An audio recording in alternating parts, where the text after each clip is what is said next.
আসসালামু আলাইকুম প্রিয় শিক্ষার্থী। শুরুতে কথা না বাড়িয়ে আমরা চাচ্ছি সরাসরি ক্লাসটা শুরু করতে, যেহেতু খুব শীঘ্রই পরীক্ষাটা হতে যাচ্ছে। এনএসআই নিয়োগ প্রস্তুতি 2025-এর আমরা ব্যাখ্যা সহ প্রশ্ন সমাধান ক্লাস প্রথম ক্লাসে সবাইকে স্বাগত জানাচ্ছি। আর শুরুতে জাস্ট একটুখানি কথা বলতে চাই যে আগামী 23 তারিখে অনেক পরীক্ষা রয়েছে। তো বিশেষ করে যাদের এমসিকিউ পরীক্ষা রয়েছে, শুধু এনএসআই নয়, যে কোনো ধরনের এমসিকিউ পরীক্ষা যাদের রয়েছে তারা আমাদের কাছ থেকে একটা শর্ট সাজেশন নিতে পারেন, পিডিএফ শিট। এটি আপডেট সকল তথ্য যুক্ত করা আছে এবং মডেল টেস্ট আকারে সুন্দর করে আমরা এটি সাজিয়েছি। চাইলে একেবারে নামমাত্র মূল্যে আপনারা এই সাজেশনটুকু সংগ্রহ করতে পারেন। আমাদের যে স্ক্রিনে নাম্বারটা দেওয়া আছে এই নাম্বারে যোগাযোগ করবেন। খুবই আমি বলছি, অনুরোধ করে বলছি, এই সাজেশনটুকু সংগ্রহ করেন। আশা করি বেশ ভালো একটা কমন পাবেন ইনশাআল্লাহ। তাহলে আমরা শুরু করি আজকের এনএসআই নিয়োগ প্রস্তুতি 2025-এর প্রথম ক্লাসটি। শুরুতেই আমাদের যে প্রশ্নটি রয়েছে, শেষের কবিতা রবীন্দ্রনাথ ঠাকুরের রচিত। আসলে এটা কি? শেষের কবিতা এটি রবীন্দ্রনাথ ঠাকুরের রচিত, এটা আমরা জানি, বাট এটি কি? এটি হচ্ছে উপন্যাস। আমরা জানি শেষের কবিতা এটি একটি উপন্যাস। আচ্ছা, এর পরবর্তীতে আমাদের যেটা রয়েছে যে কাঁদো নদী কাঁদো। আচ্ছা, কাঁদো নদী কাঁদো, এটি উপন্যাসটি কে লিখেছেন? এই উপন্যাসটি লিখেছেন সৈয়দ ওয়ালিউল্লাহ। স্বাধীনতা তুমি কবিতাটি কোন কাব্যগ্রন্থের অন্তর্গত? আচ্ছা, স্বাধীনতা তুমি, এটা নিশ্চয়ই আমরা জানি শামসুর রহমানের রচিত। এটি হলো বন্দি শিবির থেকে। ওরা আমার মুখের ভাষা কাইরা নিতে চায়, এই গানটির রচয়িতা কে? ওরা আমার মুখের ভাষা কাইরা নিতে চায়, গানটির রচয়িতা আব্দুল লতিফ। কোন বাক্যে সমাপিকা ক্রিয়া রয়েছে, যেটাকে আমরা ট্রানজিটিভ ইনট্রানজিটিভ বলে থাকি না, সেখানে সমাপিকা ক্রিয়া কোনটিতে রয়েছে? তাহলে আমি ভাত খাচ্ছি, এটি কিন্তু রাইট অ্যান্সার হবে। আমি ভাত খাচ্ছি, এটি হবে সঠিক উত্তর। সিক্ত নীলাম্বরী রেখাঙ্কিত। আচ্ছা, রেখাঙ্কিত পদটির নাম কি? আচ্ছা, সিক্ত নীলাম্বরী, এখানে এটি কোন ধরনের পদ হবে? তাহলে এটি হবে একটি নাউন, অর্থাৎ বিশেষ্য। খাঁটি সোনার চাইতে খাঁটি সেই যে আমার দেশের মাটি, এখানে কোন ধরনের বাক্য? এখানে এটা আমাদের দুই ধরনের বোঝানো হয়েছে, যেটা জটিল অথবা যৌগিক করা যায়। তবে যেহেতু এখানে এন্ড অর নর, অর্থাৎ এবং অথবা এই জাতীয় কথা নাই, সেহেতু এটা জটিল উত্তর করাটাই যৌক্তিক হবে। কৃত প্রত্যয় যোগে গঠিত শব্দ নয় কোনটি? আচ্ছা, শব্দ নয় কোনটি? এই জিনিসগুলো অনেকাংশে আপনারা কিন্তু মিস করে যান। এখানে কৃত প্রত্যয় যোগে গঠিত শব্দ নয় কোনটি? তাহলে নয় যেহেতু বলা আছে, তার মানে সেখানে আমাদের দেখে কেষ্টা, এটাই হলো কৃত প্রত্যয় যোগে গঠিত নয়। ওকে, এরপরে রয়েছে কোন সন্ধিটি নিপাতনে সিদ্ধ সন্ধি? আচ্ছা, নিপাতনে সিদ্ধ সন্ধি মানে সন্ধির কোন নিয়ম কানুন সে মানে না, একাই শূন্য, একাই 100 নয়। তাহলে পর যুক্ত পর, এটি হচ্ছে পরস্পর, যেটি সুনিপাতনে সিদ্ধ সন্ধি। লবণ শব্দের সন্ধি বিচ্ছেদ কোনটি? লবণ, পবন, এই জাতীয় যেগুলো আছে, লো যুক্ত অন, এটি হবে কি? লবণ। অধর পল্লব, এটি কোন সমাসের উদাহরণ? অধর পল্লব, তার মানে এটি হচ্ছে কর্মধারয় সমাস। ব্যায়ামে শরীর ভালো থাকে, তার মানে কি? একটির দ্বারা আরেকটি ভালো থাকছে, তার মানে এটি একটি উপাদানের মাধ্যমে, যদিও একটি উপাদান বলা যায় না, তার মানে ব্যায়ামের মাধ্যমেই তো শরীরটা ভালো থাকছে, তাই না? তার মানে এখানে করণ কারক বলা যায়। তাহলে ব্যায়ামের সাথে এ বিভক্তি যুক্ত রয়েছে, তার মানে করণের সপ্তমী বিভক্তি। যা অধ্যয়ন করা হয়েছে, যা অধ্যয়ন করা হয়েছে অধীত, বানানটা দীর্ঘই হবে, এটা মনে রাখবেন। যে ভবিষ্যৎ না ভেবে কাজ করে, এটা কিন্তু খুবই গুরুত্বপূর্ণ একটি প্রশ্ন এবং অসংখ্যবার এসেছে। ভবিষ্যৎ না ভেবে কাজ করে, সেটা হচ্ছে অবিমৃশকারী। এডিটর শব্দটির সঠিক পরিভাষা কোনটি? আমরা বিভিন্ন সময় বর্তমানে যেহেতু সোশ্যাল মিডিয়ার যুগ রয়েছে, এডিটিং, এডিটর, এডিট, এই কথাগুলোর সাথে মোটামুটি আমরা সবাই পরিচিত। তাহলে এডিটর অর্থটা হলো যিনি সম্পাদনা করেন। এডিটর যিনি সম্পাদনা করেন, তাহলে যিনি সম্পাদনা করেন তাকে কি বলা হবে? সম্পাদক বলা হবে। আর এডিট মানে কি? সম্পাদনা বা সম্পাদন। আশা করছি বিষয়টা বুঝাতে পেরেছি। The principal took the round in the college, he round dash। আচ্ছা, তাহলে এখানে আমরা সঠিক উত্তরটি কোনটি করব? তাহলে এখানে the principal took the round in the college, তাহলে এখানে রাউন্ড মানে কি? রাউন্ড মানে ঘোরাঘুরি। তাহলে এখানে আমরা নাউন অ্যান্সারটা কিন্তু এখানে করতে পারবো কিনা? নাউন, হ্যাঁ, নাউনটা এখানে অ্যান্সার করা যায়। Okay, the doctor who treat cancer, অর্থাৎ যেই ডক্টর ক্যান্সারের চিকিৎসা দান করে তাকে কি বলা হয়? তাকে বলা হয় অনকোলজিস্ট। আমি আবার বলছি oncologist. I have never seen dash airplane before, তাহলে আমি এর আগে কখনো এয়ারপ্লেন দেখি নাই, তার মানে এখানে সাচ এ লার্জ এয়ারপ্লেন মানে এর চেয়ে বড়, such a large airplane before. My mother gave me dash 1 টাকা নোট, তার মানে 1 টাকা ওয়া এ 1 টাকা নোট আমরা বলতে পারি, রাইট? তার মানে এখানে রাইট হবে এ 1 টাকা note. Arif as well as আলিম ড্যাশ প্রেজেন্ট দেয়ার, তাহলে এখানে as well as দ্বারা দুইটাকে যুক্ত করা হয়েছে, তার মানে প্রেজেন্ট দেয়ার সেখানে উপস্থিত ছিল, তার মানে এখানে কিন্তু এটার ইনডিফিনাইট না, এখানে তখন কি হবে? ওয়াজ হবে। Arif as well as Alim was present there, সেখানে উপস্থিত ছিল। Oval the adjective of, oval শব্দটার অর্থ কি? ডিম্বাকৃতি। তাহলে এই ওভালের অ্যাডজেক্টিভ কি হবে? এই প্রশ্নের উত্তরটি আপনাদের জন্য একটা HW থাকবে।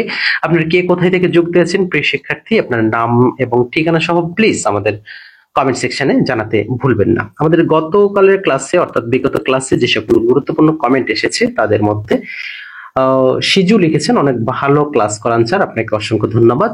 এরপরে প্রতিদিন এরকম একটা করে উপযোগী মডেল টেস্ট চাই লিখেছেন অরূপ সেন, ধন্যবাদ আপনাকে। বিশাল হাসান লিখেছেন স্যার আপনি খুব ভালো মনের মানুষ, আপনাকে ধন্যবাদ। মারিয়া লিখেছেন অনেক ধন্যবাদ, প্রতিদিন একটি করে ক্লাস চাই এবং সাম্প্রতিক ক্লাসগুলো, ওকে আমরা সাম্প্রতিক ক্লাসগুলো দেব। নূরজাহান খানম লিখেছেন এনএসআই এর জন্য ভিডিও দিলে খুব উপকৃত হতাম স্যার, আপনার এনএসআই এর ভিডিও কিন্তু আজকে দেওয়া হয়েছে ক্লাসটা। আর রাজিয়া সুলতানা নকলা লিখেছেন জামালপুর থেকে, আচ্ছা জামালপুর নকলা থেকে দেখছেন, আচ্ছা এত গরম সহ্য হয় না ক্লাস দিচ্ছেন, হ্যাঁ সেদিনের পর থেকে কিছুটা একটু এলোমেলো হয়ে গেছিল, যাই হোক আপনারা আমাদের সাথে থাকবেন, আমাদের এটাই চাওয়া। এরপরে লিখেছেন শফিকুল ইসলাম লিখেছেন নকলা শেরপুর থেকে, আমরা ক্লাসগুলো অনেক ভালো লাগে, অসংখ্য ধন্যবাদ। চাঁদপুর থেকে লিখছেন মামিনুল ইসলাম, এমডি মনির লিখেছেন টাঙ্গাইল থেকে, আচ্ছা হাবিবা লিখেছেন, মৌসুমী হাবিবা লিখেছেন মৌলভীবাজার থেকে, তোফায়ের ফারিজা, আচ্ছা আমি আপনার নামটা সরি আমি আপনার নামটা উচ্চারণ করতে পারি না, তয়াফি রেজা শমশেরনগর সিলেট থেকে, আপনি খুব সম্ভবত আমাদের বইটা নিয়েছিলেন। সোমাইয়া আক্তার লিখেছেন জামালপুর থেকে দেখছি স্যার। রাকিব মাহমুদ লিখেছেন আপনার ম্যাথের জন্য স্পেশাল কিছু টিপস চাই, নিশ্চয়ই। সুমন লিখেছেন আপনার ক্লাসগুলো অনেক ভালো লাগে স্যার, দোয়া করবেন। আচ্ছা মাহবুব লিখেছেন দোয়া চেয়েছেন বেকারত্ব জীবন, অবশ্যই সবার জন্য দোয়া থাকবে যাতে বেকারত্বের অভিশাপ থেকে সবাই মুক্ত পায়। স্বপ্নবালা, আচ্ছা স্বপ্না বালা লিখেছেন নমস্কার স্যার, পঞ্চগড় থেকে স্বপ্না, আশীর্বাদ করেন, নিশ্চয়ই আশীর্বাদ থাকবে আপনাদের সবার জন্য। স্বপ্নের রাতিকা লিখেছেন গাইবান্ধা থেকে, ভাইয়া কেমন আছেন? ভাইয়া ভালো আছে, আশা করছি আপনিও ভালো আছেন। 83 নম্বর গণিতটি, হ্যাঁ এখানে কিছু একটু মিসিং রয়েছে, আপনারা আসলে একটু মিসিং ধরে নেবেন, হ্যাঁ আচ্ছা। এরপরে গাইবান্ধা থেকে হামিদা লিখেছেন, তাপসী লিখেছেন ধন্যবাদ জানিয়েছেন, জাকারিয়া লিখেছেন দিনাজপুর থেকে। জাকারিয়া আপনি দিনাজপুর পার্বতীপুর খুব সম্ভবত, আমরা পার্বতীপুর গিয়েছিলাম কিছুদিন আগে, তবে হ্যাঁ আপনার কাছ থেকে দিনাজপুর যারা আছেন লিচু পাঠিয়ে দেবেন, হ্যাঁ যথাযথ মূল্য পরিশোধ করা হবে। স্যার নিবন্ধন প্রাইমারি দিবেন ছিল, দোয়া কামনা করছি ঝালকাঠি থেকে, আচ্ছা আপনার জন্য দোয়া রইল মনির। আচ্ছা এছাড়াও অনেক শিক্ষার্থী লিখেছেন, শামিন কি শারমিন আক্তার সুমি লিখেছেন বগুড়া থেকে, ধন্যবাদ আমাদের বগুড়া থেকে লিখেছেন। তামান্না আক্তার লিখেছেন হবিগঞ্জ থেকে। এছাড়াও অসংখ্য শিক্ষার্থী কমেন্ট করেছেন, সবাইকে অসংখ্য ধন্যবাদ আমাদের সাথে যুক্ত থাকার জন্য। What does the idioms tooth and nail, tooth and nail এর অর্থটা কি হবে? তাহলে এখানে নিশ্চয়ই ইডিয়ম ফ্রেজের ব্যবহার করতে, এখানে উইদাউট utmost effort, তাহলে এখানে কি হবে? without না sorry with utmost effort. So is the correct answer. All of it depends on you. এটা কিন্তু মুখস্থ একটা বিদ্যা। All of it depends on you এর সাথে কি হবে? is টা যুক্ত হবে, তার মানে সি নাম্বারটা right answer. The teacher will dash the answer is script, তার মানে কি একজন টিচার অ্যান্সার স্ক্রিপ্ট কি দেখে পরীক্ষা করে, তার মানে এখানে লুক ওভার মানে যাচাই করা, যেটাকে আমরা বলে থাকি। Identify the correct passive from open the window open the door, তার মানে এখানে লেট দ্বারা নিশ্চয়ই শুরু করতে হবে, let the window B opened, তার মানে এখানে কত নাম্বার অ্যান্সার হচ্ছে? বি নাম্বারে। 25 নম্বরে এক্ষেত্রে যেটা খুবই সহজ একটা প্রশ্ন ছিল, অনেকের মনে হতে পারে স্যার এত সহজ প্রশ্ন কি আসলেই এনএসআই আসবে? আপনাদের বলি হ্যাঁ, এনএসআই এমসিকিউটা তুলনামূলক সহজ হয়, বিগত সালের প্রশ্ন থেকেই সবচেয়ে বেশি আসে, কিন্তু আসল খেলা হয় লিখিততে। আমি টানা 3বার আমি এনএসআই লিখিত দিয়েছি, কিন্তু দুর্ভাগ্যবশত কোনোটাতেই কোয়ালিফাই করতে পারিনি। একটু হার্ড, যারা বিশেষ করে বিসিএস বা নন ক্যাডারের প্রিপারেশন নিচ্ছেন তাদের জন্য এনএসআই এর পরীক্ষাটা খুবই সহজ হবে আমি আশা করছি। তবে আপনারা ডিমোটিভেট হবে না, আমি আপনাদের ডিমোটিভেট করার জন্য কথাগুলো বলছি না, মূলত বাস্তবতাটা তুলে ধরছি। আপনারা অবশ্যই ভালো প্রিপারেশন দিলে আপনারাও পারবেন, আমার বিশ্বাস আপনারা যথেষ্ট মেধাবী। Since the voice I know him, এটা পরিবর্তন করতে আই নো হিম, আমি তাকে চিনি, তার মানে he is known to me. খেলাটা হবে এই জায়গায়, নন বাই মি কিন্তু হবে না, এখানে নন টু মি, তার মানে he is known to me, এটাই হবে right answer. Change the narration, Kamal said to me what is your name, Kamal আমাকে জিজ্ঞাসা করলো কি তোমার নাম কি, তার মানে সে আমাকে জিজ্ঞাসা করেছে, কামাল আস্কড মি। যেহেতু এখানে ডব্লিউএইচ দ্বারা শুরু আছে তার মানে হোয়াটটা থেকে যাবে, হোয়াট মাই নেম ওয়াজ, তার মানে সি নাম্বারটা কিন্তু রাইট হচ্ছে, he asked me what my name was. Okay, ঠিক রয়েছে। রবার্ট ফ্রস্ট ইজ ফেমাস, এই যে আপনার লিটারেচার থেকে যে প্রশ্নগুলো আছে, রবার্ট ফ্রস্ট কি? রবার্ট ফ্রস্ট মূলত আচ্ছা British poet, Irish novelist, American novelist. আচ্ছা আমার কাছে একটু মিসিং মনে হচ্ছে, তিনি তো পোয়েট তাই না, তাহলে এখানে আমেরিকান আউডিন নভেলিস্ট। আচ্ছা এটা আপনাকে একটু কনফার্ম করবেন যে এটা অ্যান্সারটা আমেরিকান পোয়েট হবে, হ্যাঁ এপি আমেরিকান পোয়েটটা হওয়ার কথা, আপনারা একটু, আমার যতটুকু জানি আমেরিকান পোয়েট হবে। The poem is solitary reaper is written by, solitary reaper কি লিখেছেন? উইলিয়াম ওয়ার্ডসওয়ার্থ লিখেছেন, উইলিয়াম ওয়ার্ডসওয়ার্থ, তার মানে এখানে সঠিক উত্তর। Gitanjali of Rabindranath Tagore was translated by, কে ট্রান্সলেট করেছিলেন? ডব্লিউ.বি. ইয়েটস। গণিত অংশের শুরুতে আরো একবার আপনাদের জানিয়ে দিতে চাই প্রিয় শিক্ষার্থী, যারা আমাদের এই শর্ট সাজেশনটুকু নিতে চাচ্ছেন আমাদের স্ক্রিনে দেওয়া নাম্বারে যোগাযোগ করে সাজেশনটুকু সংগ্রহ করবেন। খুবই গুরুত্বপূর্ণ তথ্য কিন্তু আমরা এখানে যুক্ত করেছি, আর গণিত ব্যাখ্যা সহ থাকবে এবং এমসিকিউ আকারে দুইভাবেই থাকবে। আশা করছি এটা আপনাদের সর্বোচ্চ পরিমাণে সহায়তা করবে ইনশাআল্লাহ। তাহলে প্রথমে এখানে আমাদের যেটা রয়েছে যে প্রথম ও দ্বিতীয় সংখ্যার গুণফল 35, দ্বিতীয় এবং তৃতীয় সংখ্যার গুণফল 63। তাহলে দ্বিতীয় সংখ্যাটি কত, অর্থাৎ মাঝের সংখ্যাটি কত? তাহলে আমাদের এখানে 35 যদি হয় তাহলে 5-এর সাথে কত গুণ করলে, তাহলে 5টা তো 5 সাথে 35, তার মানে 5 তো মিডিল হতে পারে না, 7 মিডিল হচ্ছে, আমরা 7টাকে নিলাম। এরপরে আমরা এবার দ্বিতীয় তৃতীয় মিলাতে হবে, তৃতীয়র সাথে যদি 9 গুণ করি তাহলে 7 9 63, তাহলে 5 7 9, তার মানে এই তিনটাই হচ্ছে আমাদের প্রকৃত সিরিজ, তার মানে মাঝের সংখ্যাটি হচ্ছে কত? 7। একটি কুকুর একটি খরগোশে ধরার জন্য তাড়া করে, কুকুর 4বার লাফ দেয়, খরগোশ 5বার লাফ দেয়, তাহলে খরগোশ 4 লাফে যত দূর যায় কুকুর 3 লাফে তত দূর যায়। কুকুর এবং খরগোশের গতির অনুপাত কত? দেখেছেন প্রশ্নটা? আচ্ছা তাহলে এখানে ভালো করে দেখবেন, কুকুর 4বার আর খরগোশ 5বার। আচ্ছা আবার খরগোশ 4 লাফে যত দূর যায় কুকুর 3 লাফে তত দূর যায়। তাহলে এখানে আমি যদি একেবারে সহজ করে আপনাদের বুঝাই, যে এখানে প্রথম অনুপাতটা লিখবেন, প্রথমে কুকুর কতবার? 4বার, এরপরে খরগোশ কতবার? 5বার। এবারে যেটা করতে হবে, খরগোশ 4 লাফে যত দূর যায় কুকুর তাহলে কি 3 লাফে তত দূর যায়, তার মানে কি 4বার দিতে হচ্ছে 3 লাফ। তাহলে এই যে এটা কি খরগোশ তাই না, সরি কুকুর, আর এটা খরগোশ। এবারে এটা উল্টে দেবেন, তাহলে খরগোশ কত?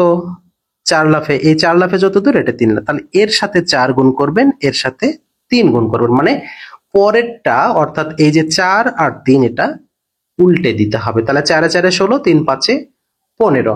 তাহলে কুকুর আর খরগোশের গতিবেগের অনুপাতটা আমরা কত পেলাম? 16:15, 15 16 না কিন্তু 16:15। আমি আরো একবার প্রথমে এখানে কুকুর লিখি, এখানে খরগোশ লিখি। কুকুরের অনুপাত কত? 4, খরগোশ কতবার? 5। এবারে খরগোশের কত?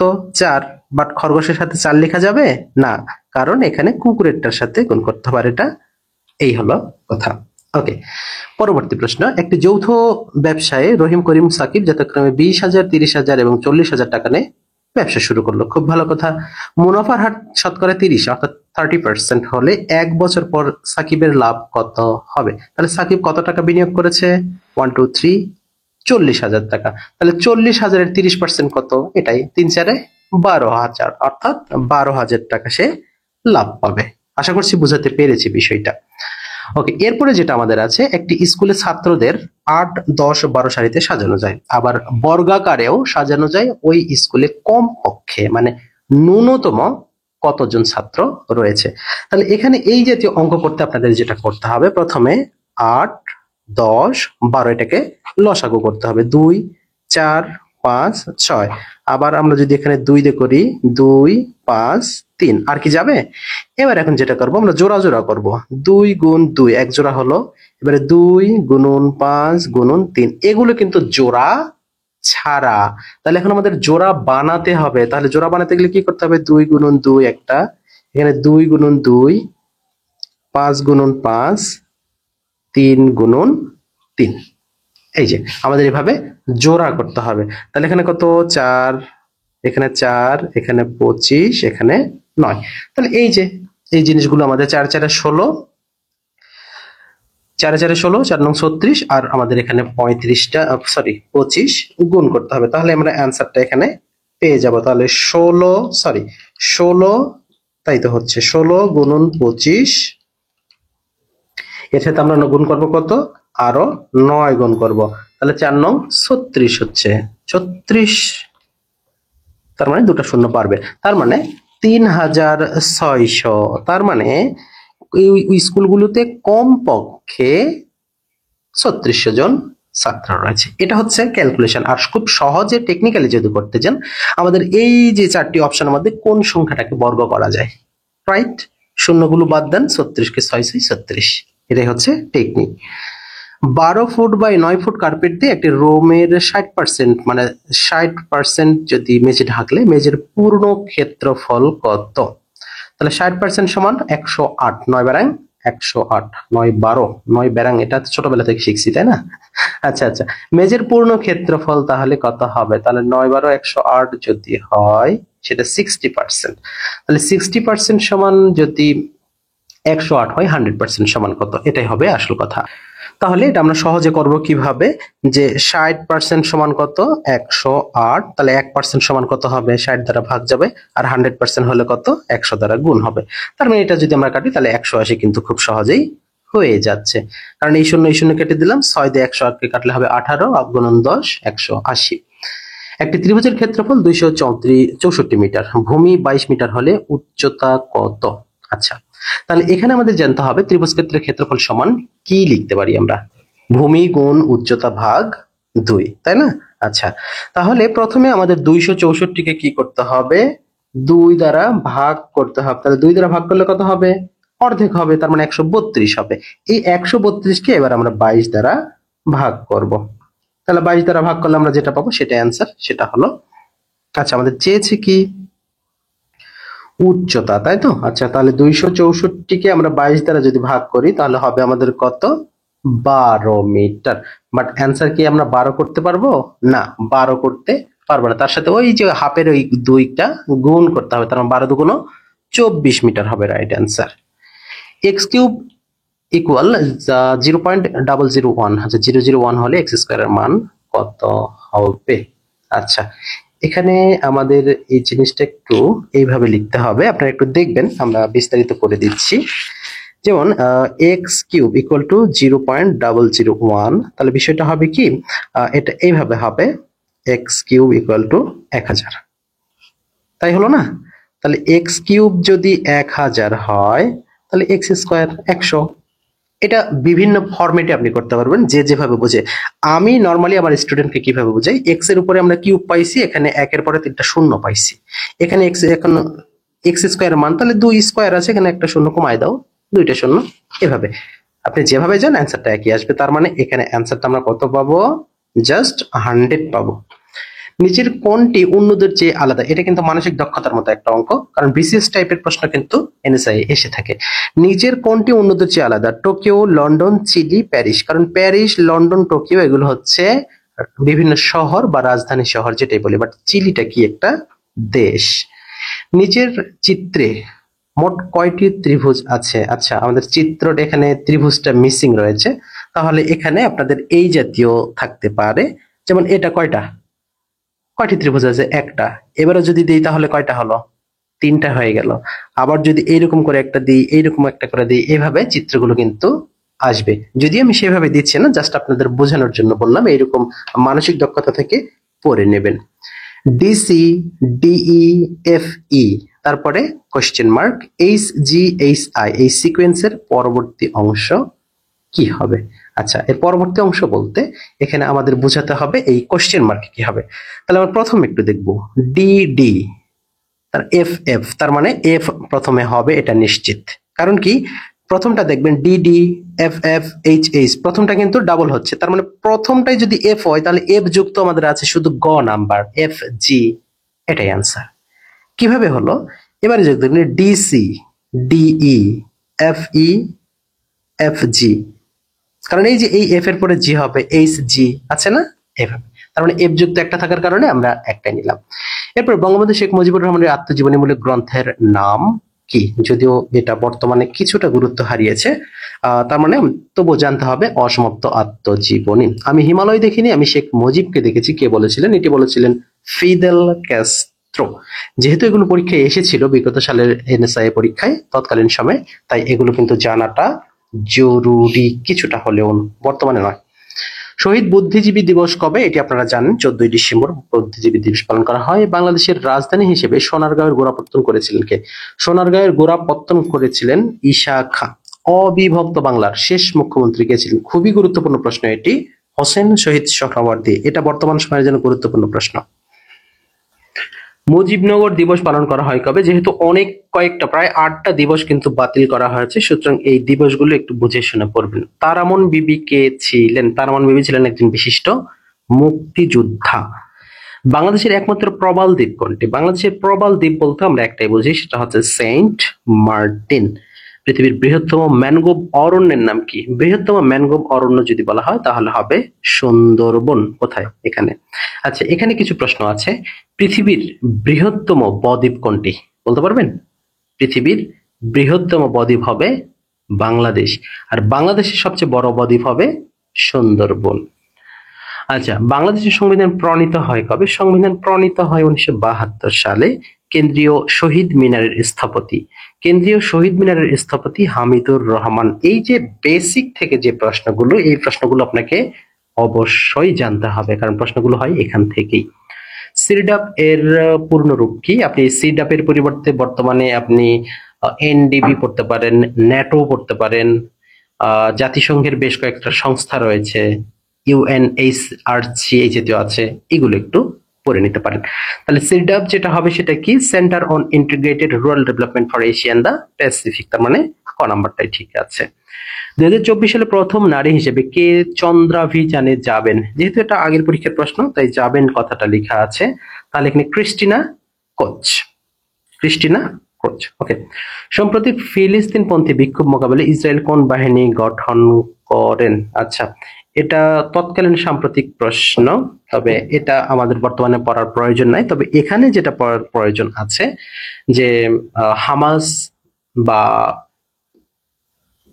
ফিলিস্তিনের মুসলমানদের মারার জন্য ইসরায়েল কোন ধরনের অপারেশনের যে নামগুলো রয়েছে এগুলো একটু পড়ে নিতে পারেন। আমরা দোয়া করি ফিলিস্তিনের মুসলমান ভাইদের জন্য। ন্যাটোর বর্তমান সদস্য দেশ কতটি? এটা খুবই গুরুত্বপূর্ণ প্রশ্ন। ন্যাটোর বর্তমান সদস্য, এটা আপনাকে আপডেট পড়ে নিতে হবে, অবশ্যই আপডেট পড়বেন। আমাদের কাছে সর্বশেষ তথ্য অনুযায়ী বর্তমানে ন্যাটোর সদস্য হলো 32 জন, এবং 32তম দেশ হিসেবে কে যোগ দিয়েছিল? খুব সম্ভবত মেসিডোনিয়া হতে পারে, বা এরকম মেসিডোনিয়া বা সুইডেন এরকম হতে পারে। আমাদের সঠিক এই মুহূর্তে মনে পড়ছে না, তবে 32টি এটি আমাদের মনে রয়েছে। আচ্ছা, এরপরে আমাদের যেটা রয়েছে 2023 সালে জীব দেশের দূতাবাস পুনরায় বাংলাদেশে চালু হচ্ছে। এটা আবার কেমন প্রশ্ন হলো? এটা আমাদের টাইপ মিস্টেক কি? আচ্ছা, কোন দেশের দূতাবাস পুনরায় চালু হয়েছে? আর্জেন্টিনার দূতাবাস পুনরায় কিন্তু চালু হয়েছে, সেটাই বোঝানো হয়েছে এখানে। বাংলাদেশ কোন সালে আইসিসি চ্যাম্পিয়ন্স ট্রফি অর্জন করেছিলেন? অনেক অনেক আগের ঘটনা, 1997 সালে। বাংলাদেশ এ পর্যন্ত কতটি টেস্ট খেলায় জয়লাভ করেছেন? এটা একটু আপডেট নিতে হবে আপনাদের। বাংলাদেশে এ পর্যন্ত কতটি টেস্ট খেলায় জয়লাভ করেছেন? আমাদের কাছে প্রাপ্ত তথ্য অনুযায়ী 2020-এর 25শে ফেব্রুয়ারি পর্যন্ত যেটি রয়েছে, আচ্ছা 2020 সালে তথ্য না, আচ্ছা আমাদের সর্বশেষ তথ্য যেটা বলে যে বাংলাদেশ এ পর্যন্ত 14টি টেস্টে জয়লাভ করেছে, এটা আমাদের কাছে প্রাপ্ত তথ্য। তারপরেও আপনারা এটা একটু দেখে যাবেন আপডেট কি আসে। হ্যাঁ, এটা আমরা অ্যান্সারটা করলাম না, আপনারা একটু আপডেট পড়ে নেবেন। কে 60 গম্বুজ মসজিদ নির্মাণ করেন? আচ্ছা 60 গম্বুজ মসজিদ নির্মাণ করেন, এটা তো আমরা কম বেশি সবাই জানি, খান জাহান আলী। 2023-24 অর্থ বছরে বাজেটের আকার কত ছিল? অনেক অনেক বড় একটা বাজেট ছিল, যে 7,81,785,কোটি টাকা। পদ্মা বহুমুখী সেতুতে পরীক্ষামূলক ট্রেন চলাচল কবে শুরু হয়? এটি পরীক্ষামূলকভাবে ট্রেন চলাচল শুরু হয়েছিল 4 এপ্রিল 2023। তবে এই প্রশ্নটার পরিবর্তে এখন আপনাকে যমুনা রেল সেতুর বিষয়টা পড়তে হবে। যমুনা রেল সেতু কত তারিখে ট্রায়াল দেওয়া হয় এবং মোট 4.8 কিলোমিটার, এটা আপনারা জানেন, এবং কবে সবার জন্য উন্মুক্ত করে দেওয়া হয়, এই তথ্যগুলো নিশ্চয়ই পড়ে যাবেন। এছাড়াও যে যে বিষয়গুলো তথ্য আপনাদের পড়তে হবে, 3-0 তত্ত্ব, এই যে বিষয়টা আপনাদের একটু পড়তে হবে। বর্তমান সমসাময়িক সময়ে বৈষম্য বিরোধী ছাত্র আন্দোলন সম্পর্কিত কিছু প্রশ্ন যুক্ত হবে। বাংলাদেশ মিলিটারি একাডেমি কোথায় অবস্থিত? মিলিটারি একাডেমি অবস্থিত চট্টগ্রামে। তবে যেহেতু চট্টগ্রামে অবস্থিত, আমাদের দুইটা অপশন রয়েছে, তাই এখানে ভাটিয়ারি আমরা একটু উল্লেখ করব, চট্টগ্রামের ভাটিয়ারিতে। কোন দেশের প্রতিষ্ঠান বঙ্গবন্ধু স্যাটেলাইট 1 তৈরি করেছিল? বঙ্গবন্ধু স্যাটেলাইট 1 কিন্তু বর্তমানে নেই, এই বঙ্গবন্ধু স্যাটেলাইট নাম কিন্তু পরিবর্তন করা হয়েছে। তাহলে এটা তৈরি করেছিল রাশিয়া নাকি ফ্রান্স? ফ্রান্স এর একটি প্রতিষ্ঠান। এসআইএস কোন দেশের গোয়েন্দা সংস্থা? এটা কিন্তু যুক্তরাজ্য, অর্থাৎ যেটাকে আমরা ব্রিটেন বা ইংল্যান্ড বলে থাকি, যুক্তরাজ্য। আইএমএফ এর সদর দপ্তর কোথায়? বর্তমানে গুরুত্বপূর্ণ প্রশ্ন এটা, ওয়াশিংটন ডিসি। মনে রাখবেন, টাকা পয়সা আছে তো আমেরিকাতে আছে সব।